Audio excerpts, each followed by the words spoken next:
So welcome everyone. Thank you so much for joining us for this sneak peek of Space Odyssey. We are so excited to be sharing this with you. A couple quick housekeeping notes.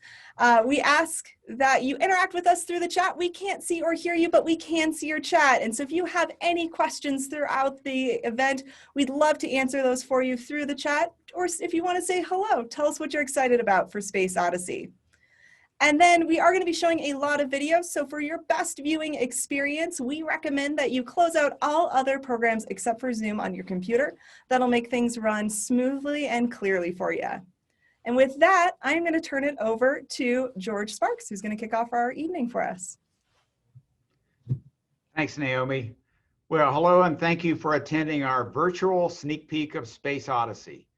We're so glad you're here this afternoon, and we look forward to sharing and celebrating this exciting new experience with you. I'm George Sparks, President and CEO of the Denver Museum of Nature and Science. Now, community input was really integral in the design of the new Space Odyssey.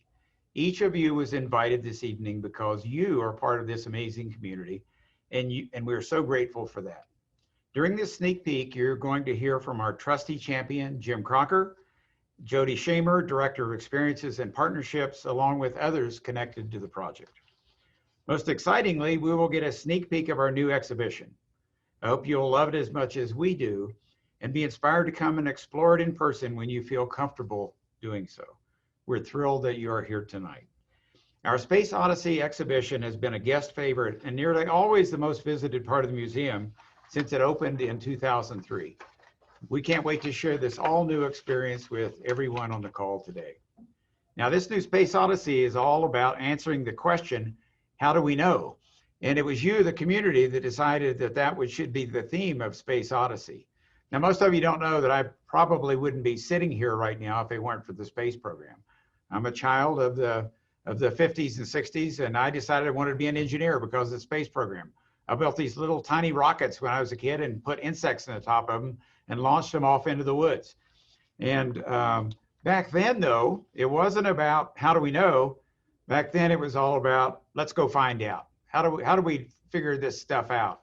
So over the last 60 years, a lot of the stuff you're going to see today in Space Odyssey are things that we learned over the past 60 years during the space program. Now, human curiosity and innovation, neither one of those know any bounds, which makes designing exhibition experiences like this challenging, but also rewarding. Our challenge was to build an experience that will be just as inspiring and exciting in 5 years as it is today. And I know we can count on our community to let us know if we hit that mark. From the beginning stages of planning, this project has been several years in the making. And I can't express how proud and grateful I am to our entire team of community volunteers, staff, construction crew, and donors for seeing us through an on-time opening in spite of the challenges of a global pandemic. And I especially want to thank the team and the construction folks. They built right through the shutdown and made this thing happen on time, even though we were closed for 100 days. Please join me in saying thank you to all of these folks, especially when you see the team later as you come through the museum. Be sure and say hi to them. I also want to recognize our generous donors who made the exhibition possible through their donations. Space Odyssey was made possible with support from many donors, including the Anschutz Foundation, Mark and Martha Freeman, the bag. Did you tell about the bag? The Institute of Museum and Library Services, which is a federal agency, Lockheed Martin, Blair and Kristen Richardson, and M. Patrick and Joanne Swingle. In addition, Space Odyssey was supported by our very first crowdfunding campaign, which inspired 220 donors in 22 states to give amounts from $1 to $3,000. Thank you so much, everyone. And now we're going to show you a couple of videos here that feature Jim Crocker and Jody Shamer. Good afternoon. I'm Jim Crocker, and I'm the trustee champion for Space Odyssey Reimagined. I'm delighted to be here today and to tell you how delighted I was to be asked to be the champion for this exhibit because I love space. I've loved space for many years now, going back to the time when in a museum much smaller than this, in the little community that I grew up in, actually had a shortwave radio that I was able to listen to Sputnik from space, and that changed my trajectory. And I was able to go and take the hard courses in high school that let me go to college and become an engineer and spend 50 years exploring space and from the ground.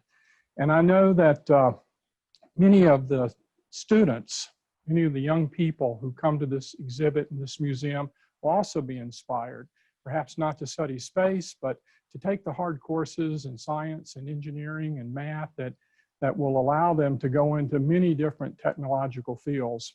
It's really important for us here in Colorado. We're the #2 space economy in the nation. $15 billion of economic impact come from aerospace in our state. And we need lots of students to go into science, engineering, and math, STEM it's called, basically to fill those jobs and to fill the pipeline here in Colorado that are so important to our nation. This exhibit is really a delight. It's a delight for me as an old space enthusiast, but I'm sure it will also be a delight for the many, many students and young people and even adults who come through this exhibit and become inspired to study math, science, engineering, and to be part of this great adventure of aerospace here in our state in Colorado.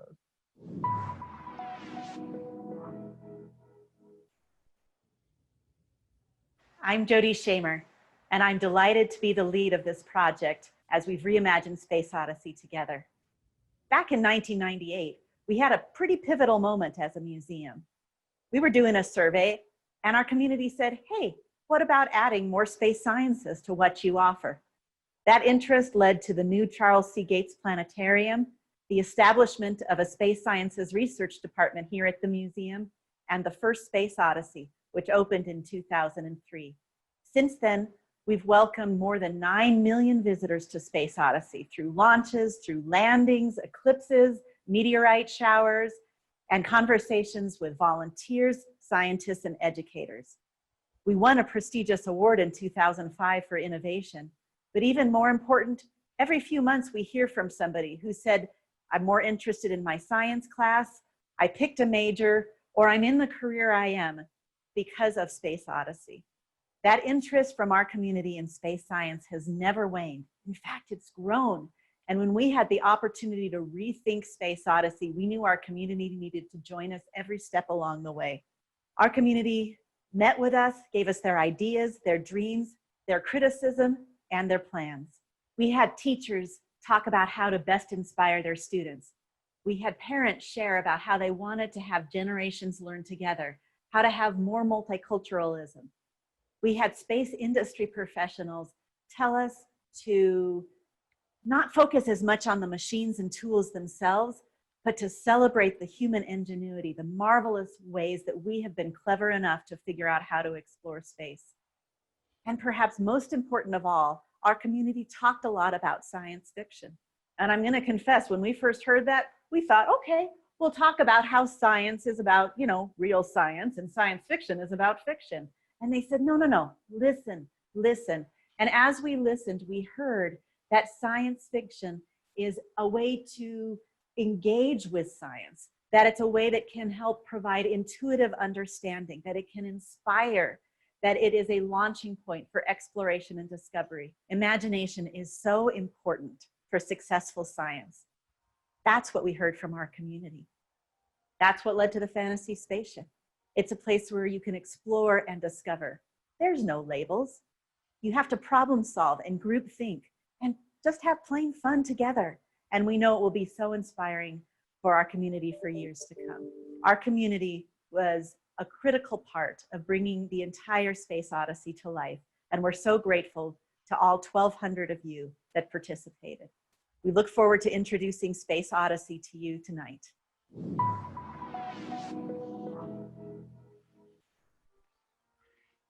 Now, Jody mentioned human ingenuity, and I can't think of two better examples than Jody and Jim.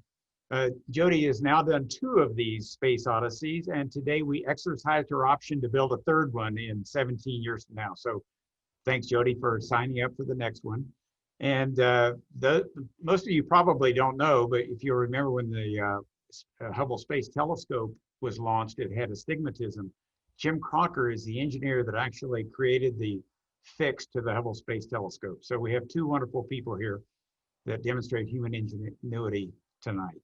So before we share the sneak peek, we're going to play a short time-lapse video of the construction over the last 6 months, and then the virtual tour will follow. Enjoy it.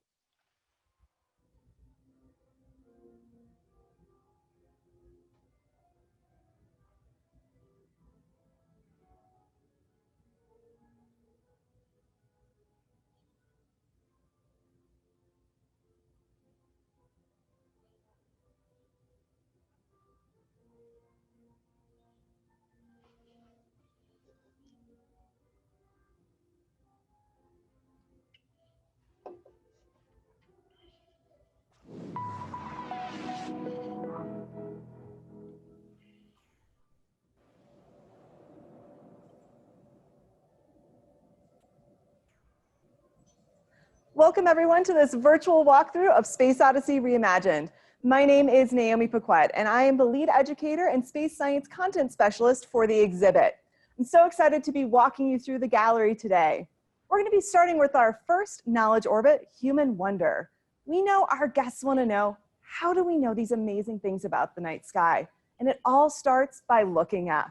And so in our campfire over here, our guests can get the experience of looking up at the night sky, sitting out under the stars, and hear stories from cultures from around the world about what they saw in the sky. We're so proud to have partnered with the Coche di Pueblo and the Skiddy Pawnee to highlight some stories from relatively local tribes.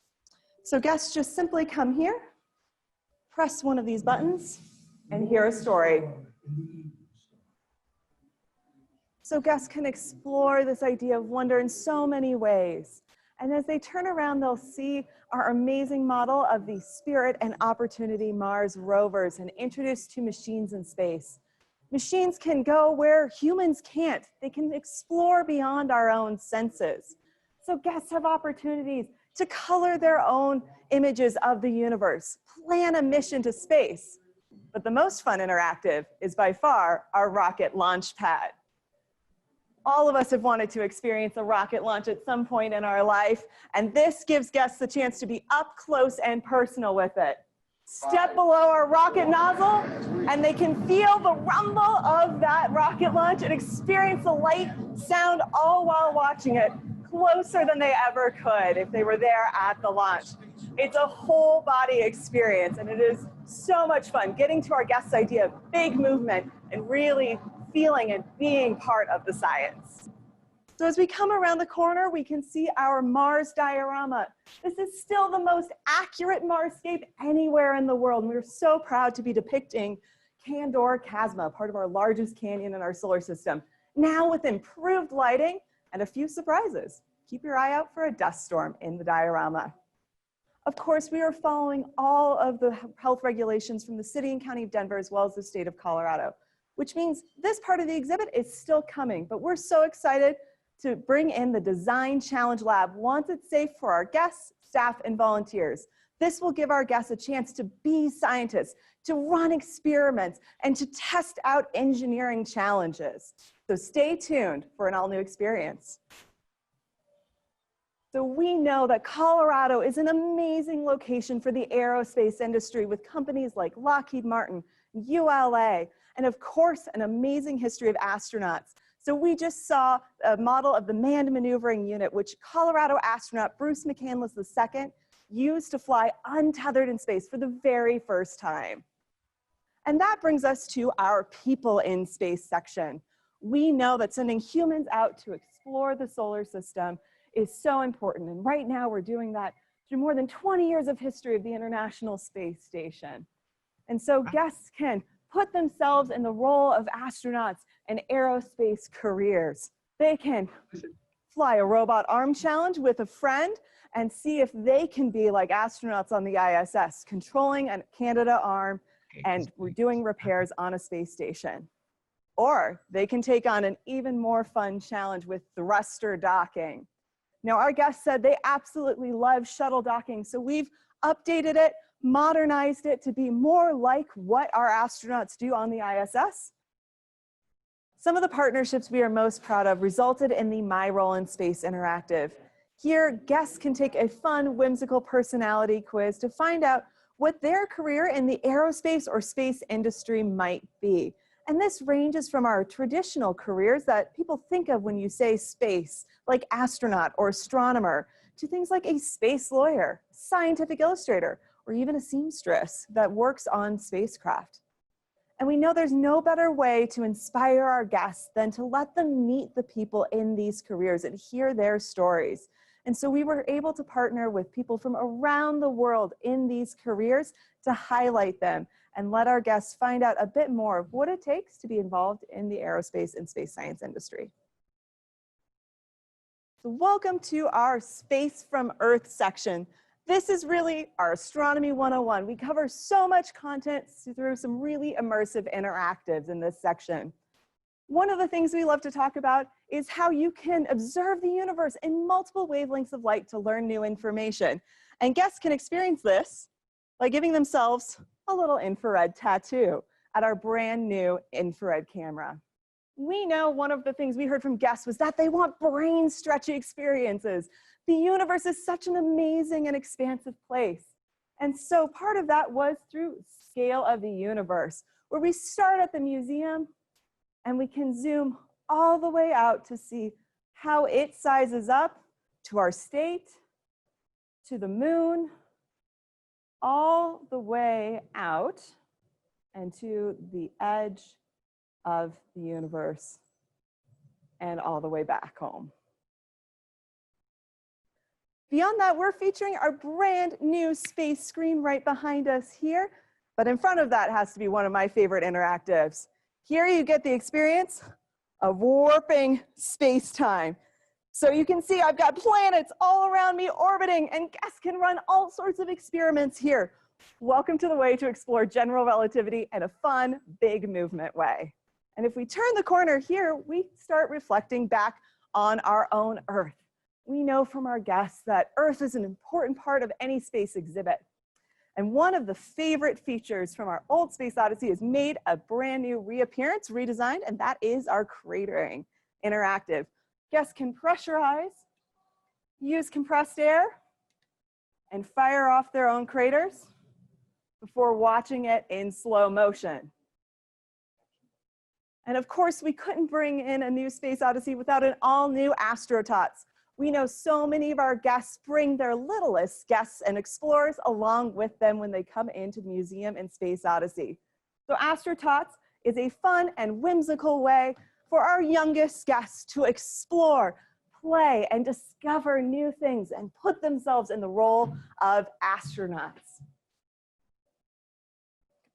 And our guests can continue to explore our own planet and other planets and moons with the Science on a Sphere, thanks to your generous support. Guests now can control the sphere on their own and make those amazing discoveries about what it's like to be up close and personal.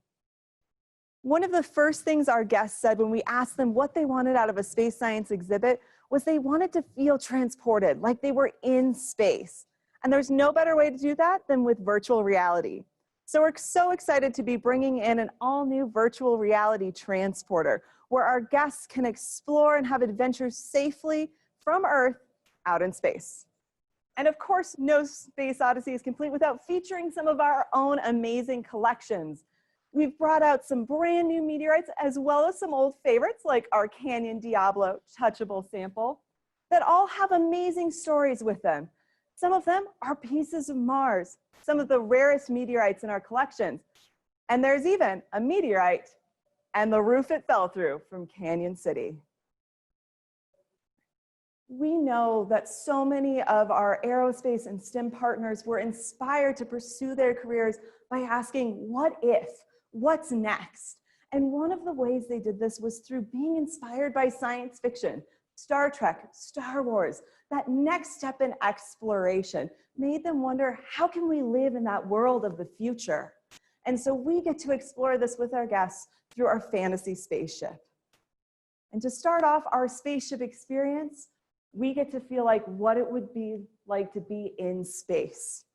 We've built a sensory spacewalk where guests get the chance to feel that darkness and the quiet and the amazing world of being surrounded by stars, to really make them feel like they're in space, which was one of the most important things we heard from our community members. As guests exit that sensory spacewalk, they get the wow reveal of the bridge of our fantasy spaceship. This is really the heart of the spaceship. Guests will see all throughout these interestingly shaped ribs little surprises, maybe through hatches.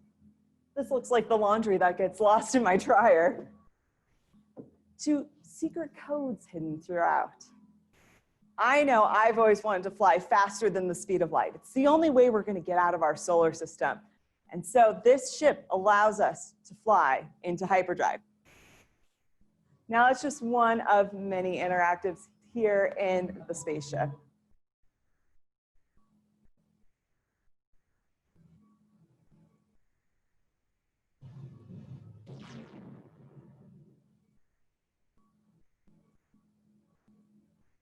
Well, I hope you've enjoyed our sneak peek of Space Odyssey fully reimagined. We're having so much fun as the creators of the exhibit, exploring it on our own and seeing it come to life. And we can't wait for you and all of our guests to come experience it with us here in person safely. Of course, none of this would be possible without the generosity of our donors. We are so thankful to every one of you that contributed to this amazing project. Your donations will help guests be inspired to pursue science, engineering, mathematics, and technology for years to come. Thank you.